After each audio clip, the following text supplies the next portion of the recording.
नमस्कार, जन्नत की पुकार में आपका स्वागत है।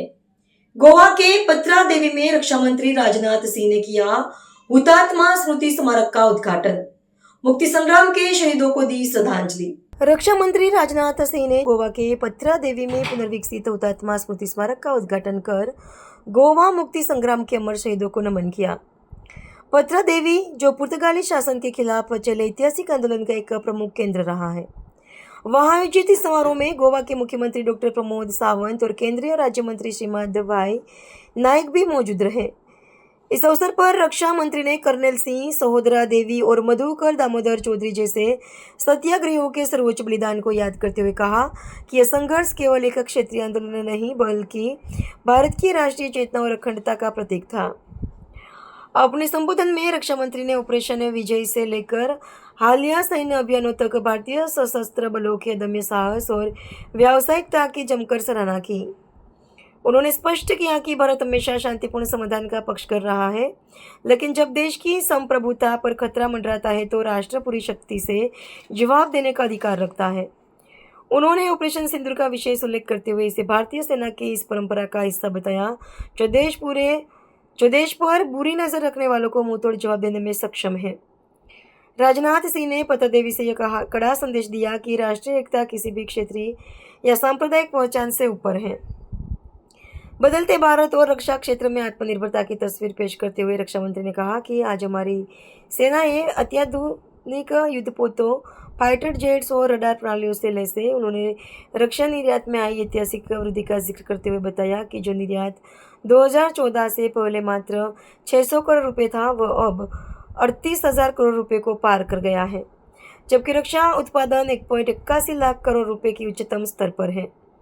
युवाओं से इतिहास को संजोने की अपील करते हुए उन्होंने विश्वास जताया कि पश्चिम एशिया के संकट के बावजूद भारत बहुत जल्द दुनिया की तीसरी सबसे बड़ी अर्थव्यवस्था बनने की ओर अग्रसर है। साथियों, आज भारत के पास एक विशाल इकोनॉमी है।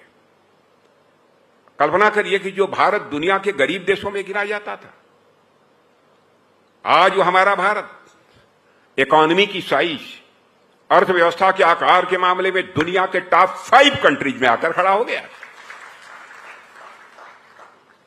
यदि वेस्ट एशिया की क्राइसिस न पैदा हुई होती बहनों भाइयों, तो शायद आज हम यहां खड़े होकर यह कह सकते थे कि वह दिन दूर नहीं है कि विद इन 6 मंथ और विद इन 1 ईयर यदि न हुआ होता, यह क्राइसिस न पैदा हुई होती, तो हम कहते कि हम दुनिया की टॉप 3 इकोनॉमी में आज खड़े हो गए। यह होकर रहेगा। आज भारत फाइटर एयरक्राफ्ट से लेकर वारशिप्स, मिसाइल्स, राडार्स, ड्रोन्स और एडवांस डिफेंस सिस्टम तक अनेक क्षेत्रों में अपनी इंडिजिनस कैपेबिलिटीज को बढ़ा रहा है। हम अपनी धरती पर भी बना रहे हैं। जो दुनिया के दूसरे देशों से हम खरीदते थे, अब भारत की धरती पर बन रहा है वह सब कुछ, और भारतीयों के हाथों से बन रहा है। मेरे बहनों भाइयों, मैं आपको याद दिलाना चाहता हूं, हमारे यहां से एक्सपोर्ट डिफेंस आइटम्स का, हथियारों का, दुनिया को 600 करोड़ का होता था, लेकिन 2014 में अपनी गवर्नमेंट आने के बाद हम आज अप्रॉक्सीमेटली 50,000 करोड़ का हम एक्सपोर्ट कर रहे हैं। आज हमारा डिफेंस प्रोडक्शन बढ़कर जो एक समय कुछ हजार करोड़ रुपए हुआ करता था, आज 1,80,000 करोड़ तक हमारा डिफेंस प्रोडक्शन पहुंच गया है। 1,80,000 करोड़ पहुंच गया है। आज भारत वेपन्स का केवल बायर नहीं रह गया है, ग्लोबल डिफेंस मैन्युफैक्चरिंग का इंपॉर्टेंट एक एक्सपोर्टर भी भारत बन रहा है। जिस भारत की बेटियां कभी स्वतंत्रता के लिए सत्याग्रह की अंतिम पंक्ति में खड़ी थीं, आज उसी भारत की बेटियां फाइटर एयरक्राफ्ट की कॉकपिट में बैठकर देश के आसमान की रक्षा कर रही है। अगर आपने हमारा अभी तक चैनल सब्सक्राइब नहीं किया है तो कृपया चैनल सब्सक्राइब कर लें, लाइक करें, शेयर करें, कमेंट करें। तो मिलते हैं फिर किसी और खबरों के साथ। नमस्कार।